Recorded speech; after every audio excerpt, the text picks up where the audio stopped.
ఈ కార్యకర్తలు అందరూ మా నాయకుడు డిప్యూటీ సీఎం అవ్వాలి, మా నాయకుడు సీఎం అవ్వాలి అని చెప్పే బదులు అక్కడ ప్రజలకి ఏం చేస్తున్నాం, ప్రజలు ఎంత ఇబ్బంది పడుతున్నారు, ఆ ప్రజలు రోడ్డు గుంతలు పడిపోయి కష్టాలు పడుతూ ఆ బాధలు పడుతూ ఉంటే, అయ్యా నాయనా డిప్యూటీ సీఎం గారు ఆ రోడ్లు గుంతలు పడిపోయి గుంతలు పూడ్చాము అని మనం చెప్తున్నాం. ఏ గుంతలో పూడ్చలేదండి.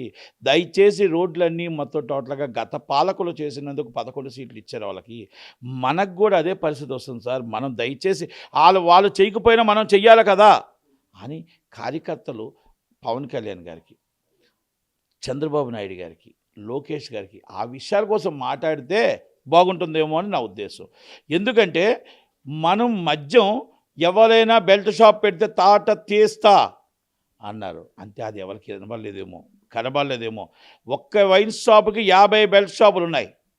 సందు చూడు బెల్ట్ షాపు, మద్యం ఏరులే పారుతుంది. ఇది వాస్తవం. ఇసుక మాఫియా ఏరులే పారుతుంది. నేను ఒక్కటి చూసాను, మొత్తం డంపింగ్ చేసి ఇసుక వీడియో కూడా నా దగ్గర ఉంది, కానీ ఇంకా బాగోదని తీసి పెట్టలేదు. అంటే ఒక దగ్గరికి నేను వెళ్తే ఆ దాంట్లో పెద్ద డంప్ చేసి ఇసుక మొత్తం పెట్టారు.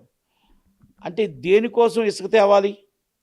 ప్రజలకి ఉపయోగపడితే ఆ ఇసుక తీసుకురావడానికి, ఆ ఇసుకని మనం ఫ్రీగా తెచ్చుకొని ఇల్లు కట్టుకోవడానికి మాత్రమే. మీరు డంపింగ్ చేసుకొని అమ్ముకోవడానికి ఇసుక తేడానికి లేదు. అక్కడ ఎంఆర్ఓ నిద్రపోయాడా, పంచాయతీ ఈవో నిద్రపోయాడా, లేకపోతే లంచాలు తీసుకున్నారా అని అడుగుతున్నా. ఎమ్మెల్యే ఏం చేస్తున్నాడు అని అడుగుతున్నా. దాన్ని మీరు అరికట్టడానికి మీ కార్యకర్తలుగా అయ్యా మాకు ఇల్లు కట్టుకోవడానికి ఇసుకను అమ్ముతున్నారయ్యా అని చెప్పాలి.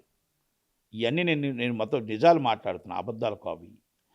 కనుక అలాగే ఇవన్నీ కూడా మీరు బెల్ట్ షాపులు అవ్వచ్చు, లేకపోతే మీరు పంచాయతీ అవ్వచ్చు.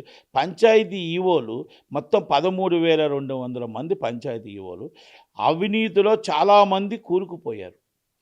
దాని మీద మొత్తం టోటల్గా ప్రక్షాళన చేయండి. గత వైసీపీ పాలనలో వాళ్ళు చేసిన అరాచకం, వాళ్ళు దోచుకున్న డబ్బుని కొంతమంది ఎమ్మెల్యేలు వాళ్ళు కలిసి దాచుకున్న పంచాయతీ సొమ్ముని అప్పులు పాలు చేసి బీచింగ్ కాదు కదా, పెనైల్ బాటిల్ కొనడానికి కూడా డబ్బులు లేని పరిస్థితి తీసుకొచ్చేటప్పుడు మీరు దాన్ని ప్రక్షాళన చేసి మనకు ఆ పంచాయతీకి మనకి ఎంత డబ్బు రావాలి, ట్యాక్స్ రూపంగా ఎంత రావాలి, మన ఖర్చు ఎంత పెట్టాలి, అసలు మనకి ఎందుకు ఆ ట్యాక్స్ రూపంగా రావట్లేదు, పంచాయతీ యాక్ట్ ప్రకారం మనకి ఎంత రావాలి అని దాన్ని కూడా మన ఇంటర్నల్ ఆడిటింగ్ చేయలేని పరిస్థితుల్లో పంచాయతీ ఉందా పవన్ కళ్యాణ్ గారు అని అడుగుతున్నా నేను.